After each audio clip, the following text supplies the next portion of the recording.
Hi, I'm Alex Elle, and I write books for a living. The Hey Girl podcast was created with sisterhood and storytelling in mind. Hey girl. Hey girl. Hey girl. Hey girl. I'll be sitting down with some phenomenal women to discuss love. I believe we grew distant out of love of some type, I don't want to hurt you. Loss. Really don't know what's going to trigger that feeling of grief in any moment. And a topic very important to my work, self-care. I'm holding on to this self-care with every ounce of me. Join us as we journey through sharing together. A lot of these conversations are pretty private, and these women are courageous and vulnerable and transparent, and that alone shows us that we're not alone in our struggle. This week's guest is Valencia Clay. Valencia and I are both very passionate about self-care, self-healing, and teaching our way through things, whether we're teaching ourselves or outsiders. Valencia is originally from Harlem, New York. Valencia's journey is significant because she made a way out of no way. We talk about Valencia being a woman and a woman of color on top of being an educator, and how being a Black woman has molded and shaped her way of teaching and how she's perceived as an educator. She had to do a lot of self-healing, as she calls it, before getting to where she is. This is Valencia's story.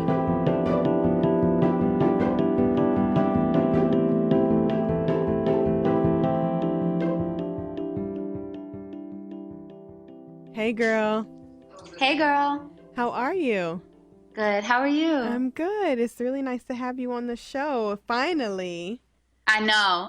It's been like the craziest. Your schedule is crazy. It's not my fault. How is the school year going? The second half, I feel like I'm in the second half. Like it's a game. Yeah. Really. I feel like the second half is ending really strong. It's almost over. We have like 4 weeks left, which is nice. Yeah.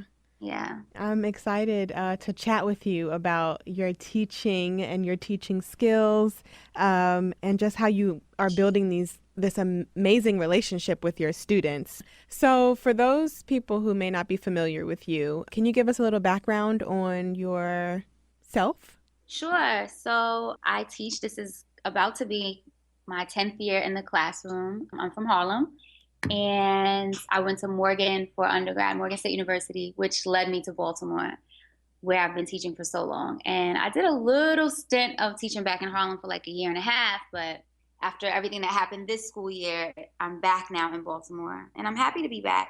And all of these little like mysterious things keep happening that are like reminding me of why I needed to be here, even if only just for the end of this school year. And so I write, I have a blog, Valencia's Garden, and I published a book of like, I hate to call it a book because it's not a book to me, because it's not a readable book. Yeah. But it is a book, you know? It is a book. Yeah, but it's more just like a guide for people to find their way as far as what it means to be conscious and to think for yourself. You know, social media makes everybody followers. Everybody knows more of how to think like someone else than to actually form their own opinions. I shouldn't say everybody, I shouldn't generalize in that way, but it's hard to watch and not think of, as a teacher, like how can I help my peers? Absolutely. And so that's where that book was born from. So you mentioned 10 years teaching. Why did you decide to become a teacher? And I know you are at an inner city school in Baltimore, correct? Mm-hmm. Why did you choose an inner city school, number one? And number two, how do you feel like your 10 years of teaching have benefited your students who have come across you?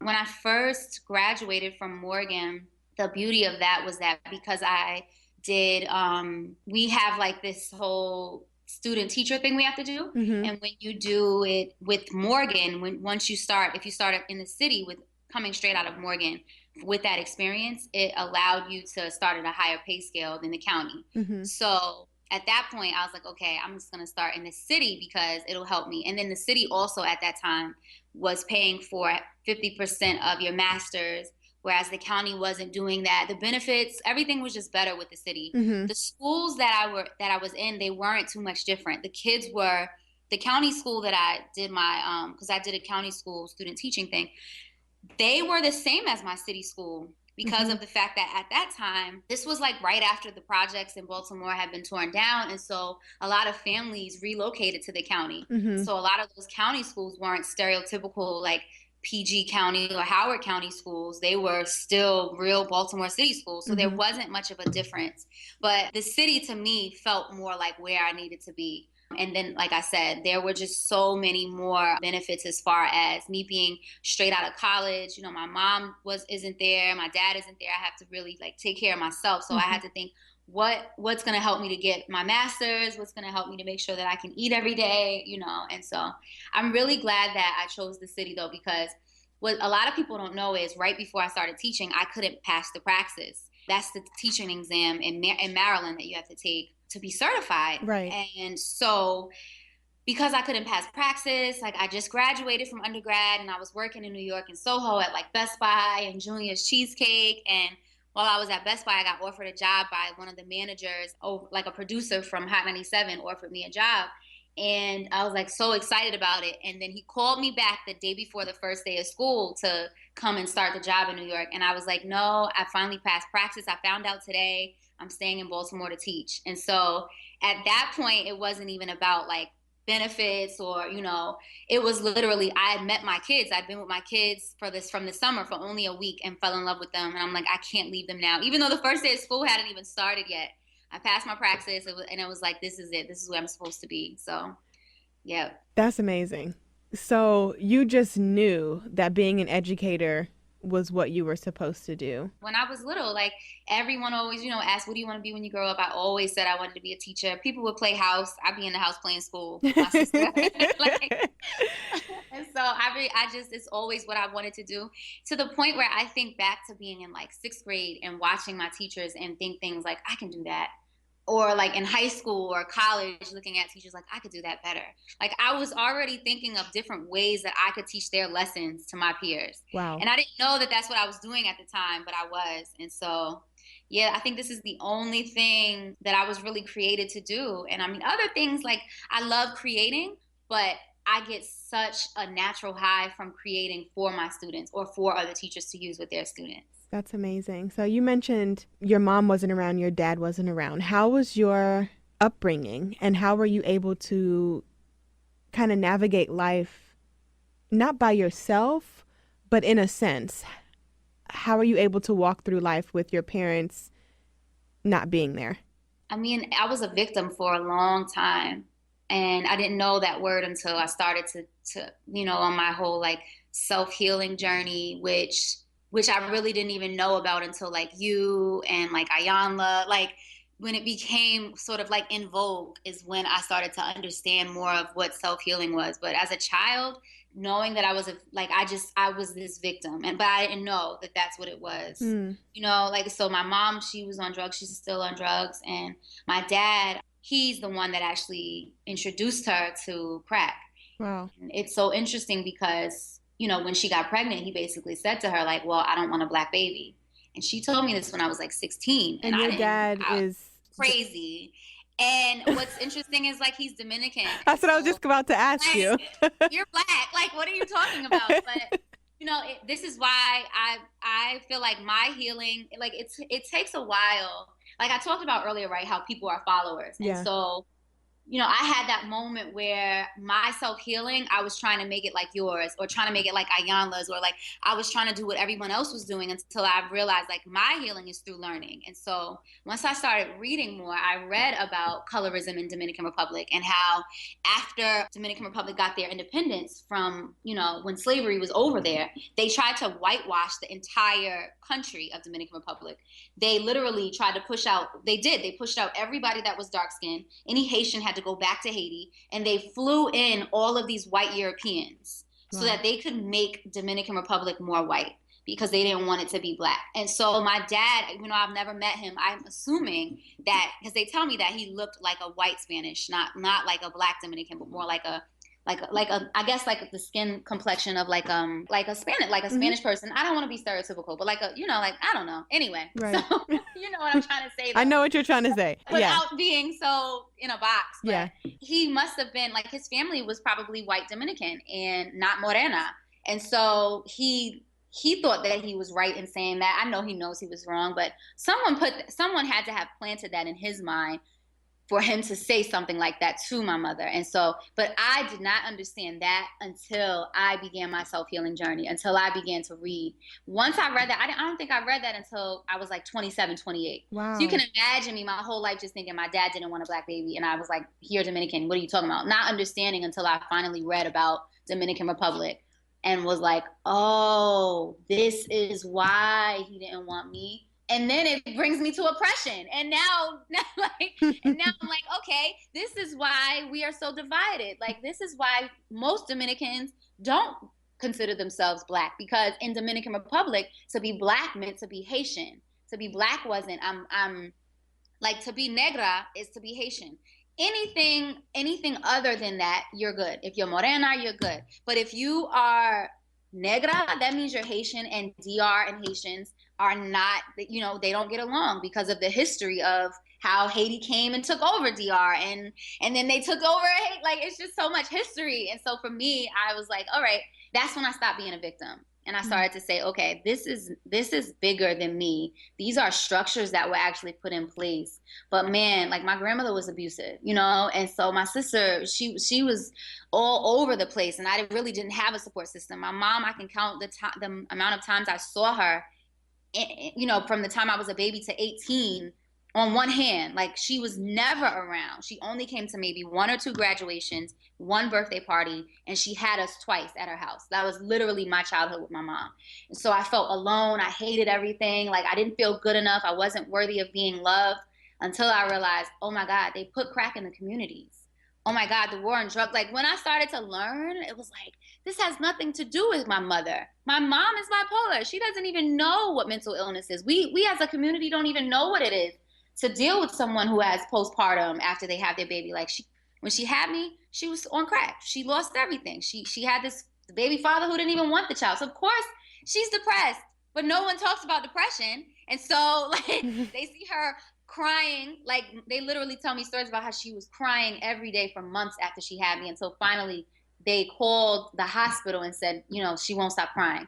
And what they didn't know is anybody, and I saw this on the 13th documentary, anybody who was on crack, they would take your child from you immediately. And so they took her to the hospital. They said, Miss Clay, are you on drugs? She said, yes. Me and my brother, we went to foster care immediately. I knew that we went to foster care, but I didn't know it was because she answered the question of, am I on crack? Yes. Like, this is Harlem. This was all on purpose. So understanding the bigger picture is what made me say, oh my God, I'm not a victim. I'm actually victorious. I came above all of this. Like, I rose above every single hurdle. It's unfortunate that my mom didn't, but she didn't know, like, they didn't know what crack was. They didn't know how it was going to devastate all of our communities in such a horrific way. And so, yeah. You mentioned a lot, but I really want to circle back on mental health in the Black community. So when did you start really taking control of your mental health? You mentioned self-healing and how that journey was one of trial and error and trying to find out how your self-healing would benefit you and your journey. How has that translated, number one, into your life, and number two, into the lives of your students? How do you try to bring mental health awareness and self-healing into the classroom? I think the number one way it really transcends from me to them is my level of empathy has risen to like an all-time high, to the point where sometimes I'm like, oh my God, I didn't even yell at her for that. Because I just got diagnosed with my mood disorder 2 years ago. Right. So if this is, I'm coming up on year 10, I spent 7 years not seeing them through the lens of their mental disabilities, even if they don't even have an IEP. Like, I didn't see that stuff. I saw them the same way we are seen, as, either angry or acting out or, getting too smart or whatever the case may be. And I may know that this person has family issues, and I always was good at building relationships with them and loving them, and they love me. But now when a girl is just being disgustingly nasty toward me, I just look at it and say, I love you, right? And then I just see her entire body change, her entire body language changes. Because really all she needed to hear was that she's loved.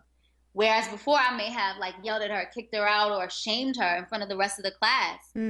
you know, and so that has really changed me as far as looking at them as the people that they are, people who just need as much help as I needed at that age. Absolutely. That is wonderful because we need more teachers, specifically teachers of color, who have that type of empathy that can translate into education. Do you feel as though being a teacher, specifically a woman of color, has made your job harder? Sometimes it depends. So now being a teacher of color is pretty much in vogue. Like, I love the fact that we are becoming so high in demand. Our voices are being much more considered. And I think it's unfortunate that we are getting an ear on the backs of Black boys being killed so often. Like, before, in Baltimore specifically, before Freddie Gray, when I was teaching just as a Black teacher, not even thinking about teaching Black history or, you know, things that are happening today as far as our community is concerned.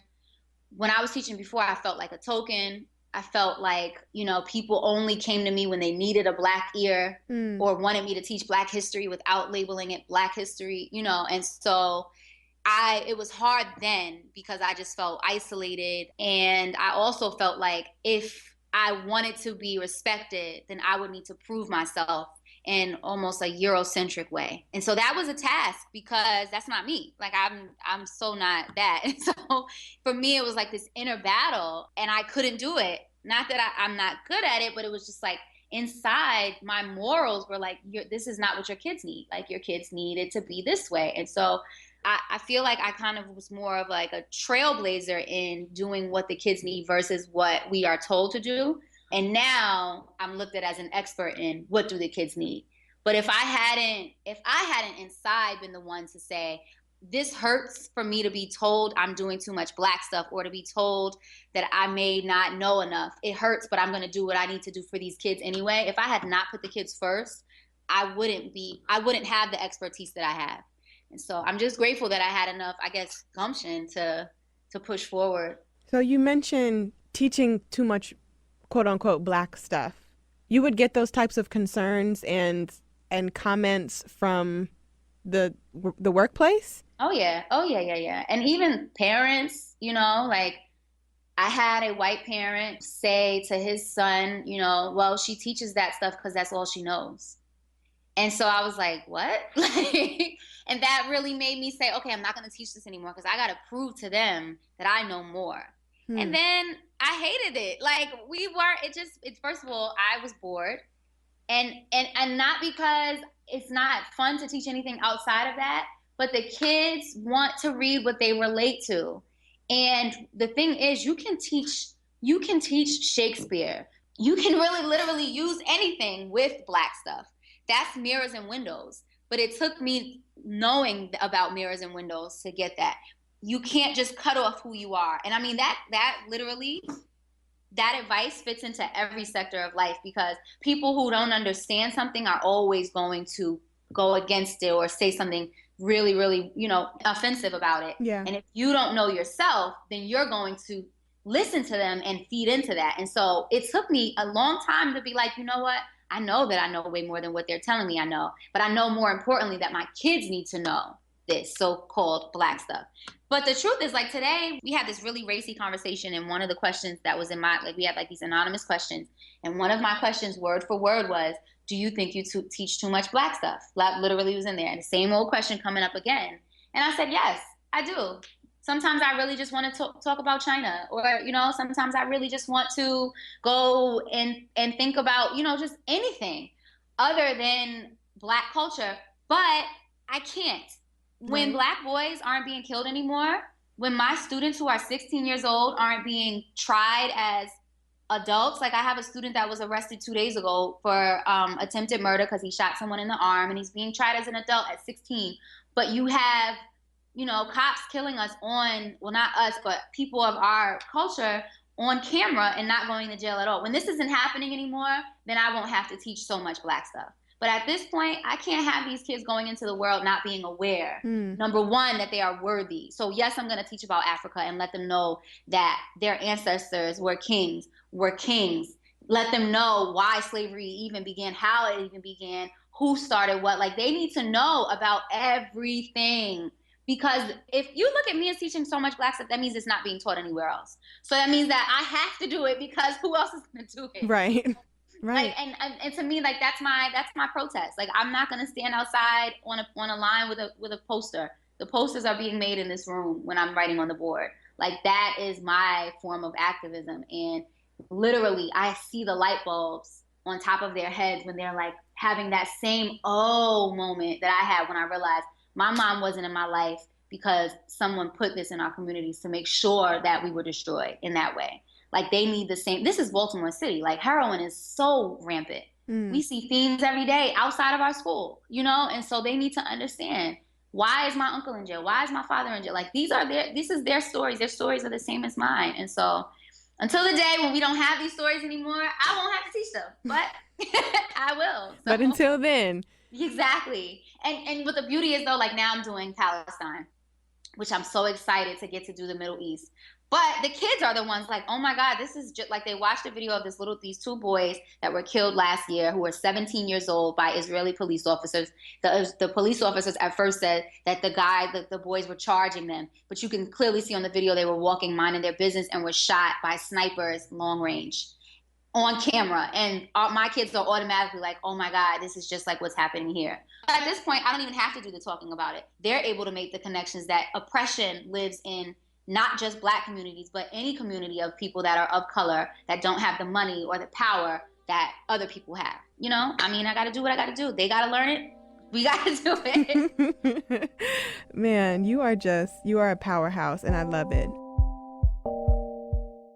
Hey y'all, are you obsessed with beautiful stationery like I am? Well, Love Pop turns stationery into these magical gifts that are mailable and keepsakes. Love Pops are more than cards. Each one is laser cut, hand assembled, and designed to surprise and delight. The purpose of every Love Pop card is to create a moment of connection between you and the people you care about. If you're interested in giving Love Pop this holiday season, you can unlock special pricing for 5 or more cards and get free shipping on any order by going to lovepop.com/heygirl. I just got my hands on some Love Pop cards. I love the Christmas ones. They are beautiful, ornate, decorative, and really extremely mind-blowing. I'm excited to give them to my Nana for this holiday season so I can be her favorite, and she will keep this up all year round. I already know, Christmas or not. So again, if you're interested in giving the gift of Love Pop,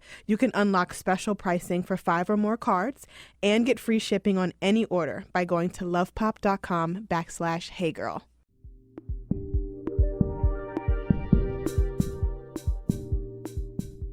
So you and I are friends, and we've talked about a lot of things together before, specifically around career and also our community moving forward. And I remember there was this instance where you kind of got a lot of backlash on social media for a post that you shared about being woke and what that means to you. Number one, how do you define woke?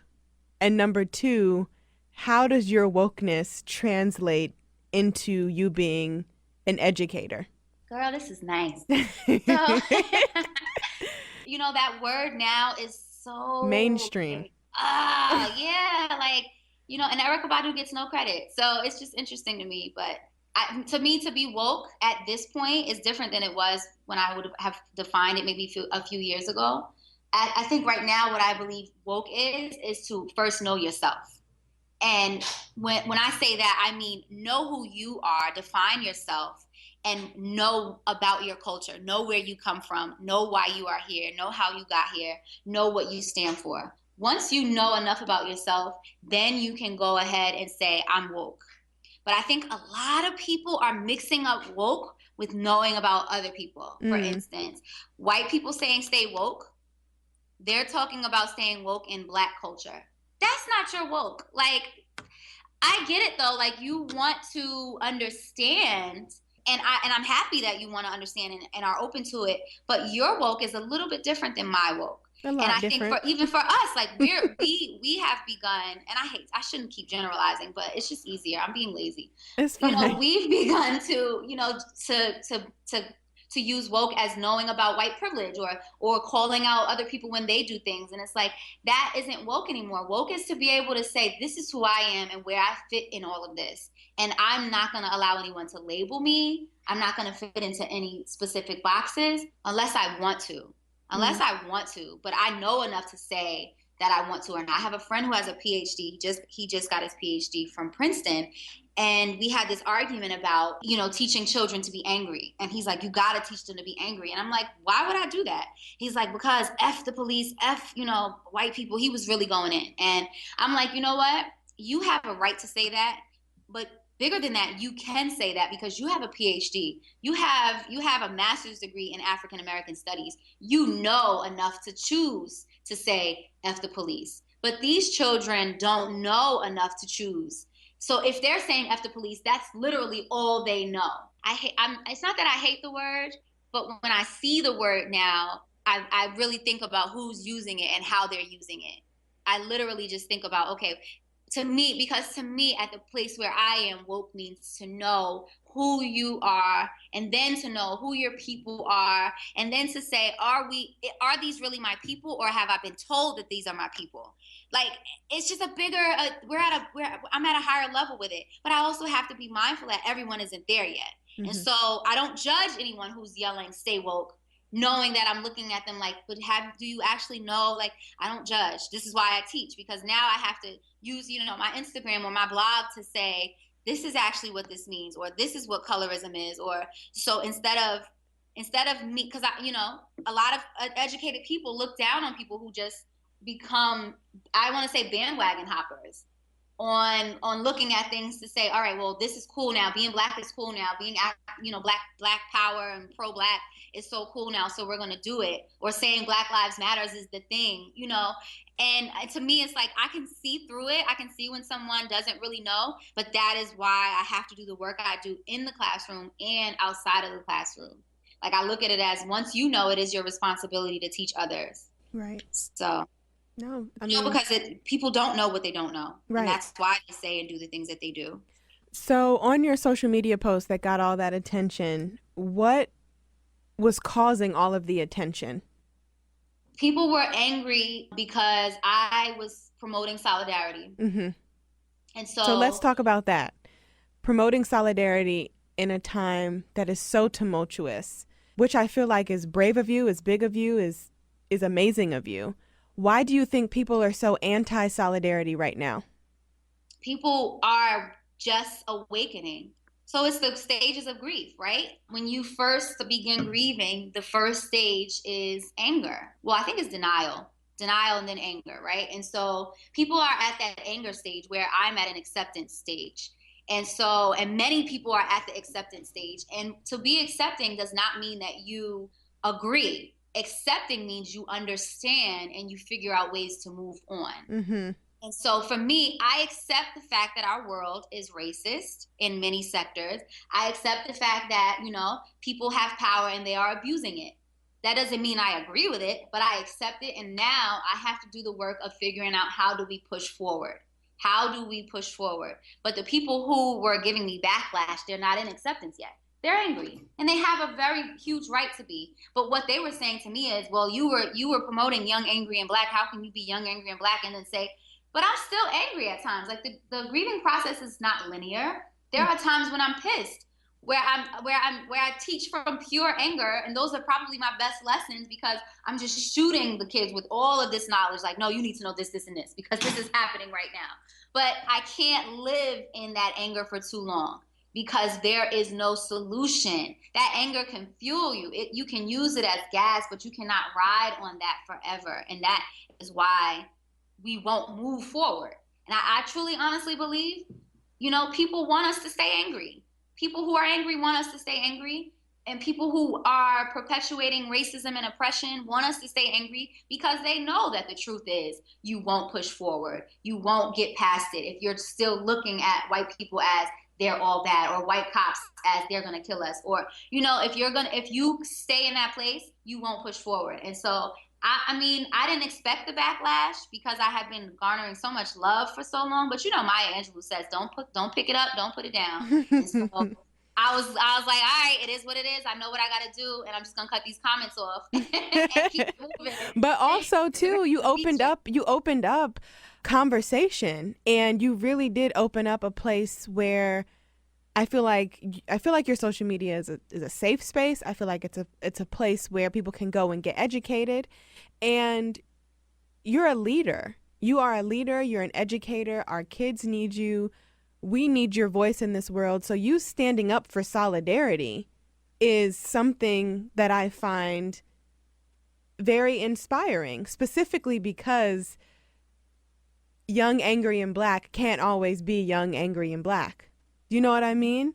We have our moments, and we will continue to have those moments. But that doesn't mean we have to wallow in those moments forever, because like you said, how are you going to move forward if you're stuck in that mindset?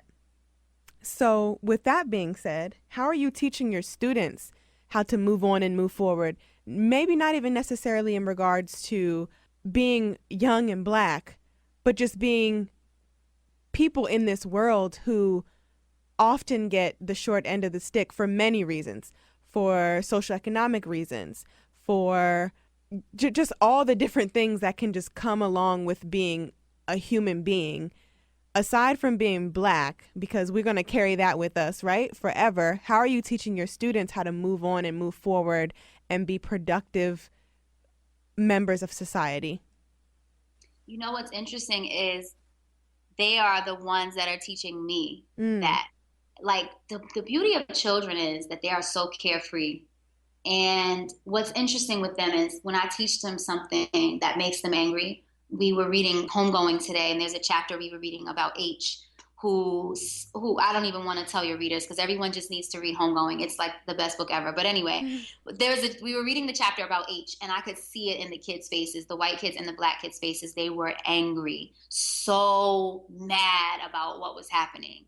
And then as soon as we were done with the chapter, everyone was like, you know, we really needed to talk about this today. Like they had their own conversation, and I'm just listening in, and they're literally like, if we got everybody on the block to read this, do you think people would stop doing this, this, and that? And so I'm just looking at them like, you know what, you're right. Now I need to figure out, how do I get more people to read this too? Like, and so I just think that with the kids, I am going into it with, okay, I'm going to give them this and teach them this.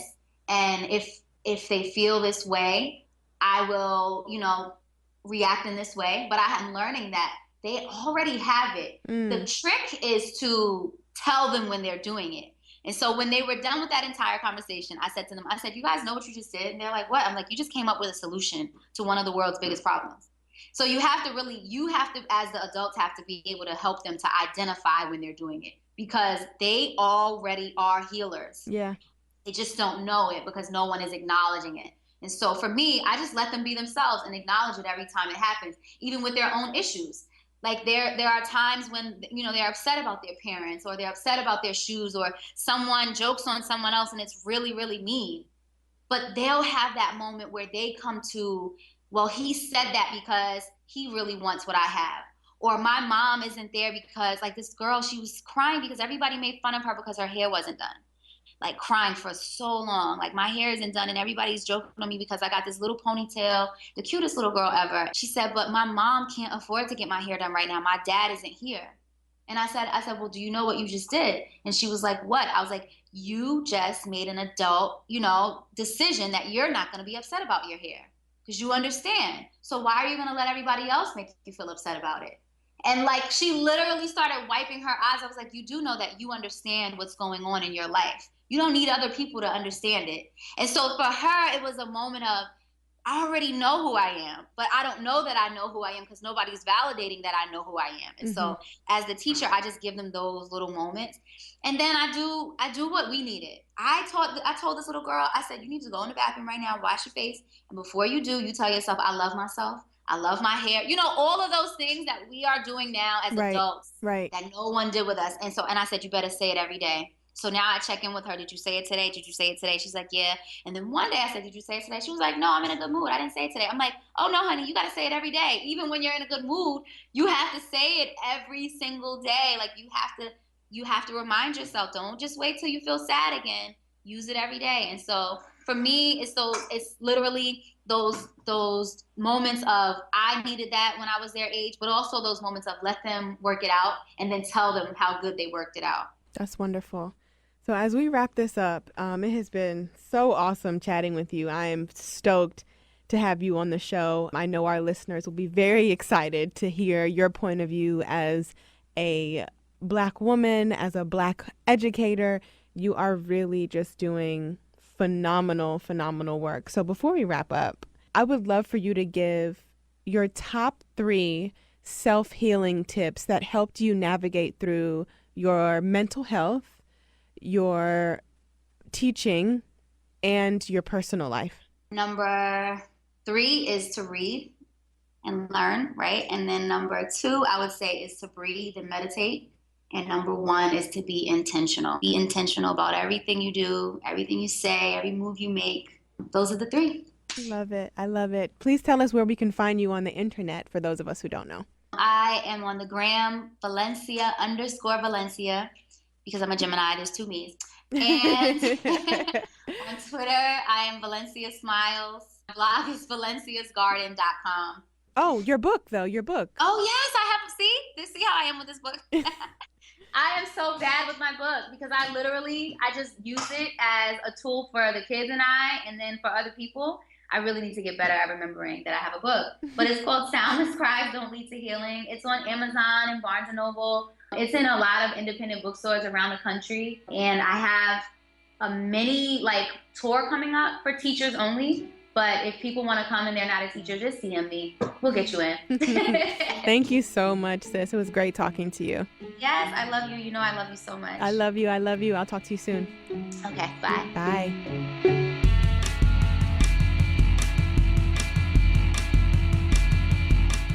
Hey Girl is a member of the District Productive Network. Produced by Jamie Benson and me, Alex Elle.